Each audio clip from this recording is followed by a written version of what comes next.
આ નીટ નું paper ટેલિગ્રામે leak કર્યું તું? ના ભાઈ, તો પછી ટેલિગ્રામ બેન કેમ થઈ ગયું? કારણ કે ટેલિગ્રામ ઉપર શેર થયું હતું, વધારેમાં વધારે લોકોએ ટેલિગ્રામ ના માધ્યમથી શેર કર્યું હતું, એટલા માટે બેન થયું છે બકા. તો કોઈ છોકરીનો MMS બની જાય તો ઇન્સ્ટા, ફેસબુક, વોટ્સઅપ એ બધાને બેન કરવાનું કે જેને MMS લીક કર્યો હોય એને પકડવાનું? બટ ઓબ્વિયસ છે, જેને લીક કર્યો હોય એને જ પકડવો પડે. તો પછી ટેલિગ્રામ ને કેમ બેન કર્યું? Good question.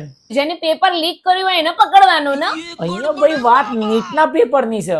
MMS લીક થયો ને નાનો મોટો તો ચાલે, પણ આ નીટનું પેપર છે એટલે ના ચાલે બકા. તો પછી કોઈ ચોર ચાકુ બતાવીને ચોરી કરવા માટે આવે તો ચાકુને બેન કરવાનું કે ચોરને પકડવાનું?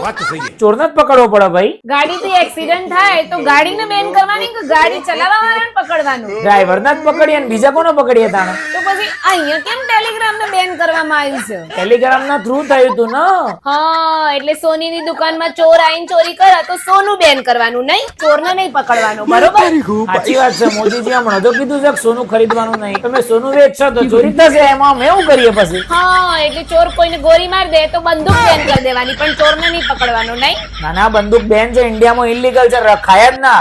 એનો મતલબ ટેલિગ્રામ બંધ એટલે નીટનું પેપર લીક નહીં થાય એમ? અલ્યા એ જ તો કહું છું હું તને કે જે માધ્યમથી ચોરી થાય ને અમે માધ્યમના જ ખતમ કરી નાખીએ છે. જેમ કે નખમાં તકલીફ હોય ને તમે હાથ જ કાપી નાખીએ, એટલે વાત જ પૂરી. વોટ્સઅપ થી નહીં થાય? વોટ્સઅપ બેન કરાવી દઈશું. ફેસબુક થી નહીં થાય? જીમેલ બંધ કરી દે, હું ગૂગલે બંધ કરી દે, જેમ ચાઇના વાળા બંધ કરે છે ને એની બૂચ જ મારી દેવાની છે. પણ જે પેપર લીક કરે છે એને તમે નહીં પકડો, નહીં?